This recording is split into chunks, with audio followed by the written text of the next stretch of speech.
여러분 안녕하십니까? 헬로티비 뉴스입니다. 대한체육회가 국제스케이트장 공모를 내년까지 연기하기로 결정했습니다. 현장 실사를 코앞에 두고 갑작스러운 연기 발표가 나오자 유치전에 뛰어든 지자체들은 당혹스럽다는 반응인데요. 김포시는 공모가 취소된 게 아닌 만큼 유치를 지속 추진한다는 방침입니다. 김진재 기자입니다. 최근 국제스케이트장 유치 설명회를 열고 유치 대상지를 공개한 김포시. 김포시가 공개한 부지는 풍무 역세권 도시개발 사업지에 위치한 곳으로 대학교 부지와 맞닿아 있습니다. 김포시는 개발 사업이 예정대로 진행되면 공항과 전철 접근성이 높은 데다 수도권과 인접한 최적의 입지 조건을 갖추게 된다는 입장입니다. 이달 중순으로 예정됐던 현장 실사를 앞두고 김포시가 유치 당위성을 강조하고 나섰지만 설명회 하루 전 대한체육회는 돌연 공모를 연기했습니다.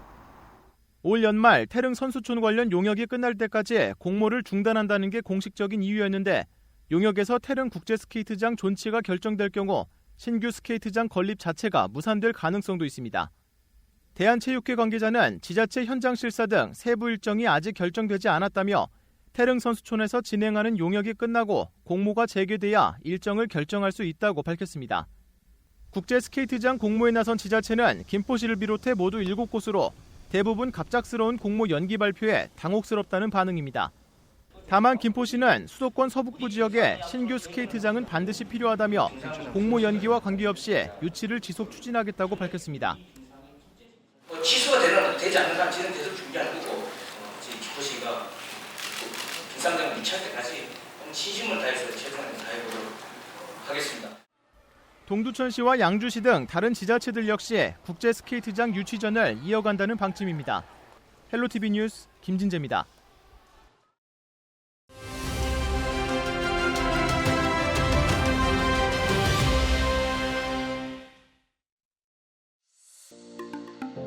제9대 부천시의회가 후반기 의정활동에 본격적으로 돌입했습니다. 헬로티비 뉴스에서는 우리 지역 의원들을 만나 지역의 주요 현안과 후반기 의정활동 과제를 들어보는 시간을 마련했습니다. 제9대 부천시의회 후반기 행정복지위원장에 선출된 광내경 의원을 만났습니다. 안녕하세요.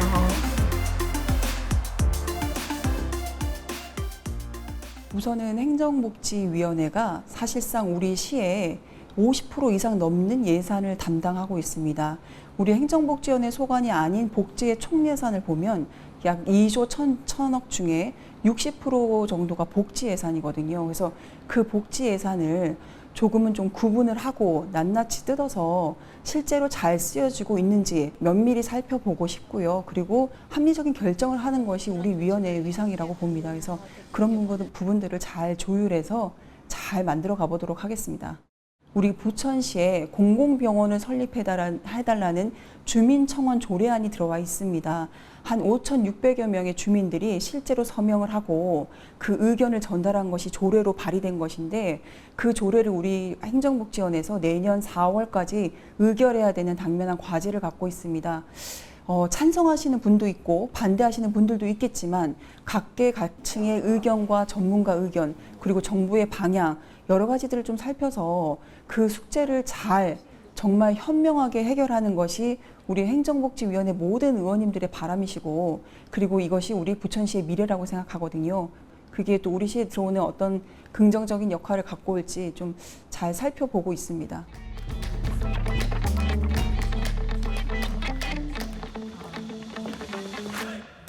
여러분들 주변에 있는 모든 일상 다반사가 거의 행정복지위원회 소관에 있습니다. 그렇기 때문에 민원도 많고 그 부분에 대해서 좀 아까는 예산의 범위 내에서도 행정사무감사를 하고 실생활에서 행정이 잘못 이루어지고 있어서 개선돼야 된다는 지점들 그리고 보건소나 공원까지도 우리 일상에서 일어나는 모든 일들에 대한 좀 디테일하게 섬세하게 좀 행정사무감사를 할 예정이고요. 그리고 또 하나는 실제 정말로 필요하지 않은 사업들에 대해서는 낱낱이 좀 파헤쳐서 좀 우리 시의 예산을 절감하여 우리 시민들이 진짜 필요한 그런 데 예산이 쓰여지도록 행정사무감사를 진행하고 싶습니다. 경기 남부경찰청이 사망자 7명을 낸 부천 호텔 화재 발생 당시 층별 투숙객 현황을 공개했습니다. 경찰 조사 결과 화재가 발생한 지난달 22일 해당 호텔의 객실 63개 가운데 45개에 투숙객 57명이 머무르고 있던 것으로 드러났는데요. 1층부터 6층에 있던 39명 가운데 38명은 스스로 대피했고 1명은 소방대원에 의해 구조됐으며 7층에서는 11명 중 6명이 사망하고 나머지 5명은 소방대원에게 구조됐습니다. 8층에 있던 7명 중에선 1명이 숨졌으며 6명은 스스로 탈출한 것으로 조사됐습니다. 경찰은 또 사망자 가운데 2명이 에어매트를 이용해 탈출하다 숨진 것과 관련해 소방당국으로부터 관련 자료를 넘겨받아 경위를 조사하고 있다고 밝혔습니다. 부평 캠프마켓에 대한 종합적인 밑그림이 조만간 나올 것으로 보이는데요. 특히 인천시는 캠프마켓을 3단계에 걸쳐 개발을 추진할 것으로 보입니다. 송효찬 기자의 보도입니다. 지난 2021년 멈춰섰던 캠프마켓 지그다니 계획이 3년 만에 재개됐습니다. 기존에 위쪽에 이제 그 소방서나 인천의료원이 없었는데 인천의료원하고 소방서로 바꾼 거거든요. 올해 말에 끝내려고요. 내년부터는 이제 그 본격적인 공원 설계를 시작을 해야겠죠. 지그다니 계획은 합리적인 토지 이용을 위해 진행하는 법정 계획으로 시는 이를 통해 캠프마켓에 대한 활용 방안을 구상할 계획입니다. 시는 공공시설 용지인 A구역을 제외한 나머지 구역에 대해 3단계에 걸쳐 개발을 진행하기로 했습니다. 가장 먼저 식물원 개발이 추진됩니다. 시는 식물원을 포함한 주변 개발을 1단계로 설정하고 현재 타당성 조사를 의뢰한 상태입니다. 이곳에는 생태 습지를 비롯해 식물원 등이 들어설 계획입니다. 2단계로는 기존 건축물과 흔적을 통해 역사적 공간을 조성하는 것입니다. 이곳은 대형 오픈 스페이스가 조성되며 지역문화 자원과도 연계하기로 했습니다. 3단계는 남은 공원에 대한 개발입니다. 광장을 비롯해 스포츠파크 등 시민들이 쉽고 편하게 이용할 수 있는 공간으로 조성됩니다.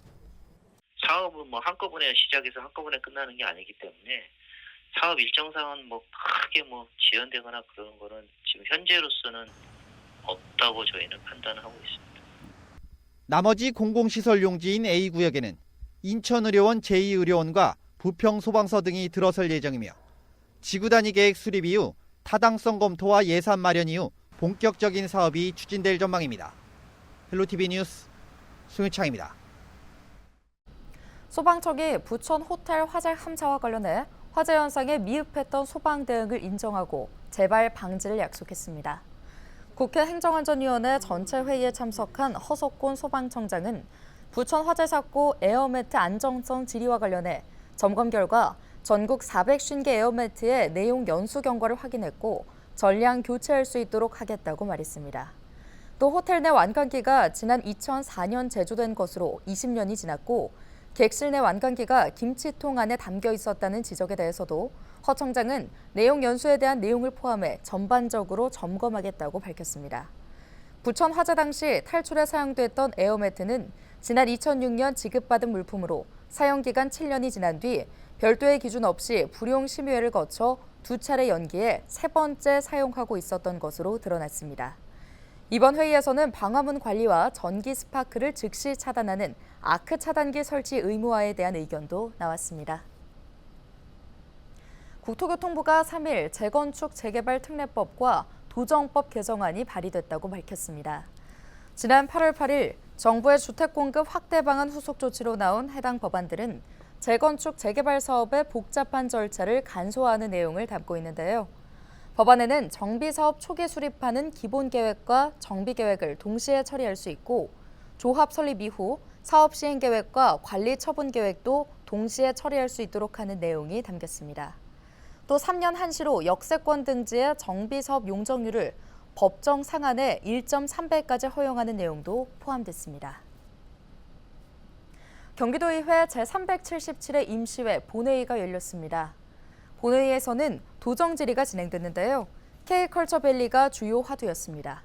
고은정 경기도의원은 K컬처밸리 계약 해지에 대해 그 원인과 공영 개발에 대한 이유를 물었습니다. 김동연 경기도지사는 사업자가 지난 8년 동안 3%의 공정률을 보였고 계약 해제 3일을 앞두고 연장 공문을 보내왔기 때문에 사업 추진 의지를 볼 수 없어 공영 개발로 전환하기로 했다고 답했습니다. 이상원 의원 역시 K컬처밸리에 대한 질문을 이어갔는데요. 이 의원은 국회 청원이 5만 명을 돌파했고 갑작스러운 해제 이유는 지사의 결정인지를 물었습니다. 김 지사는 기본 협약 만료 기한이 지난 6월 30일이었고 계약이 지나면 실효되기 때문에 도지사로서 결정해야 하는 일이었다고 입장을 밝혔습니다.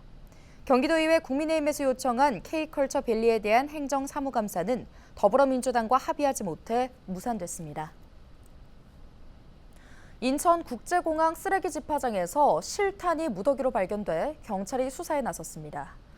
인천국제공항공사는 지난 2일 오전 인천공항 제1여객터미널 동편 쓰레기 집화장에서 실탄 300여 발이 발견됐다고 밝혔는데요.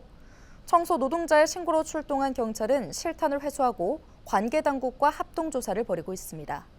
조사 결과 추가 범죄 혐의점은 현재까지 발견되지 않았습니다. 경찰은 미군이 출국 과정에서 기내에 실탄을 반입할 수 없자 버렸을 가능성을 염두에 두고 지문 감식 등 추가 조사를 벌일 예정입니다.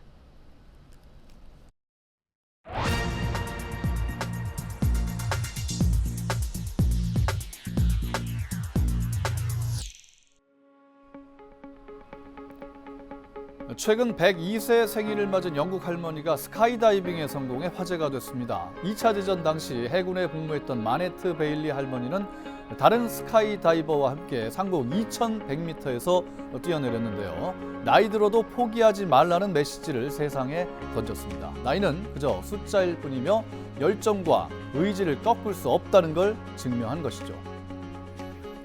이뿐이 아닙니다. 전 세계에는 나이의 한계를 뛰어넘은 감동적인 스토리가 많은데요. 미국의 다이애나 나이아드는 64세에 쿠바에서 플로리다까지 177km의 바다를 헤엄쳐 건넜습니다. 5번이나 시도한 끝에 마침내 성공한 겁니다.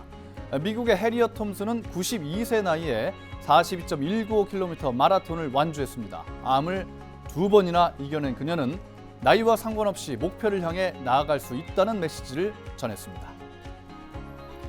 국내로 눈을 돌려볼까요? 1920년생인 김형석 연세대 명예교수는 100세를 넘긴 나이에도 강연과 집필 등을 통해서 많은 이들에게 영감을 주고 계시죠. 또한 이순재 배우는 90세가 넘은 지금도 70년째 연기 활동을 이어가고 있고요.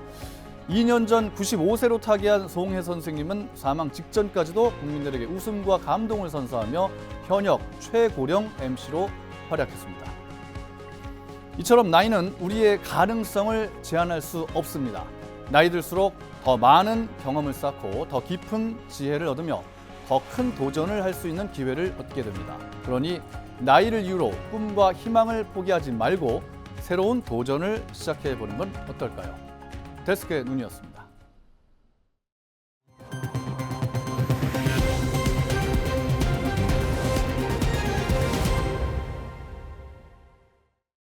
국토교통부가 3기 신도시들 중 처음으로 이달 중 인천 계양주거 공공주택 1,106호를 분양합니다. 분양 대상은 A2 블록 747호와 A3 블록 359호로 전용 면적 59제곱미터부터 84제곱미터까지 중소형 위주의 아파트 단지인데요. 국토부는 또 이달 중 서울 동작구 수방사 부지에 전용 면적 59제곱미터 공공주택 263호를 분양하고 서울 남현지구에도 노후 군관사를 재건축해 공공주택 400호를 공급할 계획입니다. 9월 4일 도심 공공주택 복합지구로 지정하는 신길 15구역에는 2,300호의 공공주택이 들어올 예정입니다. 경기도가 장애인 기회소득을 월 5만 원에서 10만 원으로 인상합니다. 지원 대상도 3,000명 추가 모집할 계획인데요. 장애인 기회소득은 정도가 심한 장애인에게 스마트워치를 배부하고 주 2회 이상 활동하는 것에 대한 보상을 지급하는 사업입니다. 도는 장애인 10,000명에게 월 10만 원씩 6개월간 총 60만 원을 지급할 방침인데요. 9월부터 시작된 3,000명 추가 모집은 예산 소진 시까지 진행됩니다. 자세한 내용은 경기도 누리집을 참고하면 됩니다. 뉴스 마칩니다. 고맙습니다.